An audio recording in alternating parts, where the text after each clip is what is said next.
भयंकर वाढत्या उन्हाळ्यामध्ये शरीराला थंडावा देणारं फालुदा सरबत घरच्या घरी कसं बनवायचं ते या व्हिडिओमध्ये आज आपण पाहणार आहोत। खूप सोप्या पद्धतीने हे सरबत बनवून तयार होतं, अगदी 5 ते 10 मिनिटांमध्ये। त्याचबरोबर फालुदामध्ये जी शेव असते ती शेव देखील आपण आज घरच्या घरीच बनवणार आहोत। त्यामुळे कमीत कमी खर्चात खूप सोप्या पद्धतीने हे फालुदा सरबत बनवून तयार होतं व यामुळे आपल्या शरीराला थंडावा मिळतो। चला तर मग लगेचच रेसिपीला सुरुवात करूया। फालुदा सरबत बनवण्यासाठी सर्वात महत्त्वाचं म्हणजे आपण शेव बनवणार आहोत। ही शेव आपण घरीच बनवणार आहोत। त्याकरता 1 कप भरून आपण कॉर्नफ्लोअर घेतलेला आहे। वजनी प्रमाण म्हणाल तर 200 ग्रॅम आपण कॉर्नफ्लोअर घेतलेला आहे। त्याच वाटीने मोजून 1 ते 1.5 वाटी आपल्याला पाणी टाकून घ्यायचं आहे। साधारण इथे 1.5 वाटी पाणी टाकून घ्यायचं आहे। कढई गॅसवर न ठेवता आधी आपण कॉर्नफ्लोअर या पाण्यामध्ये चांगलं मिक्स करून घ्यायचे आहे। छान त्याची पातळ आपल्याला स्लरी तयार करून घ्यायची आहे। त्यामुळे गॅसवर ठेवल्यानंतर त्याच्या अजिबात गाठी होणार नाहीत। ही प्रोसेस करणं खूपच महत्त्वाचं आहे, कारण याच्या गाठी होऊ शकतात। यामध्ये आपण 1 चमचा भरून साखर टाकून घेतलेली आहे। चवीपुरतं मीठ टाकून घेतलेलं आहे। अगदी चिमूटभर मीठ टाकून घ्यायचं आहे। साखर टाकणं पूर्णपणे ऑप्शनल आहे। साधारण 2 ते 3 मिनिटं छान आपण हे कॉर्नफ्लोअर शिजवून घेतलेलं आहे किंवा आटवून घेतलेलं आहे। तुम्ही बघू शकाल या पद्धतीने हे मिश्रण आपल्याला तयार करून घ्यायचं आहे। छान घट्ट दाटसर तयार करून घ्यायचं आहे, जेणेकरून आपल्याला शेव तयार करताना खूप सोपं जाईल। यापेक्षा जास्त पातळ देखील ठेवायचं नाही किंवा जास्त घट्ट देखील ठेवायचं नाही। ह्या शेवया जास्त लांबसर हव्या असतील तर मिश्रण थोडंसं पातळ ठेवायचं आहे, थोडंसं सैलसर ठेवायचं आहे। व आपण शेवयांचं जे पॅकेट आणतो, तुकडे असतात, त्या पद्धतीने जर आपल्याला शेवया तयार करून घ्यायच्या असेल तर मी दाखविल्याप्रमाणे हे मिश्रण आपल्याला तयार करून घ्यायचं आहे। मी एकदम लांबसर शेवया तयार करून घेणार नाहीत, कारण फालुदा सरबत बनवते, त्यामुळे त्यामध्ये शेवयांचे तुकडे आपल्याला हवे आहेत। त्यामुळे मी मिश्रण थोडंसं घट्टसर ठेवून घेतलेलं आहे। मिश्रण आपलं परफेक्ट तयार झालेलं आहे। हे मिश्रण थोडंसं या पद्धतीने जर ठेवलं तर ते शेवयांचे छान तुकडे पडतात व आपण थोडंसं पातळ ठेवलं तर एकदम मोठ्या साईजच्या लांबसर शेवया तयार होतात।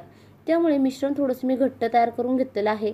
आता आपण एका मोकळ्या भांड्यामध्ये मी ते कढई घेतलेली आहे, त्यामध्ये थंड पाणी टाकून घ्यायचं आहे। तुम्ही यामध्ये आईस क्यूब सुद्धा टाकून घेऊ शकता। हे मिश्रण खूप गरम आहे, तेच आपल्याला शेवया लगेचच तयार करून घ्यायच्या आहेत। ह्या शेवया आपण स्वाऱ्यामध्ये तयार करून घेणार आहोत, त्यामुळे कमी मेहनतीत पटकन शेवया बनून तयार होतात। गरम मिश्रण आपण स्वाऱ्यामध्ये भरून घ्यायचं आहे। शेवया तयार करण्याची डिश किंवा चाळणी मी याला लावून घेतलेली आहे। मिश्रण चांगलं दाबून भरून घ्यायचं आहे। स्वाऱ्याचं झाकण बंद करून आपण जे कढईमध्ये थंड पाणी टाकून ठेवलेलं आहे त्यावरती आपण ह्या शेवया सोडून घ्यायच्या आहेत। तुम्ही बघू शकाल मिश्रण थोडंसं आपण घट्टसर ठेवल्यामुळे शेवयांचे तुकडे तुकडे तयार होत आहेत। एकदम जास्त लांबसडक शेवया तयार झालेल्या नाहीत। तुम्हाला जर जास्त लांबसडक शेवया तयार हव्या असतील तर तुम्ही मिश्रण थोडंसं पातळ ठेवायचं आहे, त्यामुळे हे शेवया छान लांबसर होतात। या शेवयाच्या मिश्रणामध्ये कलर टाकून तुम्ही कलरफुल शेवया देखील तयार करून घेऊ शकता। शेवया तयार झालेल्या आहेत। आता आपण दूध गरम करण्यासाठी ठेवलेलं आहे। सरबतामध्ये आपण सब्जा टाकून घेणार आहोत। सब्जाचे बी कोमट पाण्यामध्ये 5 मिनिटं मी भिजवून घेतलेले आहे। 5 मिनिटांमध्ये ते भरपूर फुलले जातात। आता आपण एका मिक्सरच्या भांड्यामध्ये विलायची व साखर टाकून मिक्सरला फिरवून घेऊ। मिक्सरात छान अशी बारीक पावडर तयार करून घ्यायची आहे। दुधाला चांगली उकळी यायला सुरुवात झालेली आहे। दुधामध्ये साखर व विलायची पावडर आपण टाकून घेतलेली आहे। छान एकदा ढवळून घ्यायचं आहे।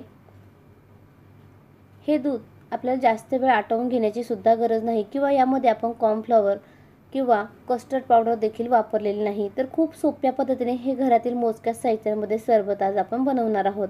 आता आपण ज्या भांड्यामध्ये साखर व विलायची बारीक करून घेतलेली आहे त्या भांड्यामध्ये आपण भिजवून घेतलेले अर्धी वाटी बदाम टाकून घेऊया। यामध्ये आपण अर्धी वाटी दूध टाकून घेऊ व छान याची बारीक पेस्ट तयार करून घेऊ। बदाम मी 3 तास चांगले भिजवून घेतलेले होते। त्याची पेस्ट आपण या दुधामध्ये टाकून घेतल्यामुळे दुधाला छान थिकनेस येतो व दूध आपल्याला जास्त वेळ आटवून घेण्याची देखील गरज नाही। बदामाची पेस्ट खूप जास्त बारीक करून घ्यायची आहे, त्यामुळे दूध चांगलं घट्ट दाटसर होतं। दूध आपल्याला फक्त 2 मिनिटं चांगलं उकळून घ्यायचं आहे। त्यापेक्षा जास्त वेळ दूध आपल्याला आटवून घेण्याची देखील गरज नाही। खूप कमी वेळामध्ये हे थंडगार सरबत बनून तयार होतं। त्याचबरोबर खूप सारं पौष्टिक आहे। 2 मिनिटं हे दूध चांगलं आपण उकळून घेऊया। 2 मिनिटं दूध चांगलं आपण उकळून घेतलेलं आहे। यामध्ये आपण काही ड्रायफ्रूट टाकून घेऊ। इथे मी भरपूर सारे बदामाचे काप टाकून घेणार आहे व थोडेसे काजूचे काप आहे। आपल्या आवडीप्रमाणे इथे आपण ड्रायफ्रूटचं प्रमाण कमी अधिक करू शकता। ड्रायफ्रूट टाकून चांगलं एकदा दूध मिक्स करून घ्यायचं आहे। पुन्हा साधारण अर्धा मिनिट हे दूध चांगलं आपण उकळून घेऊ।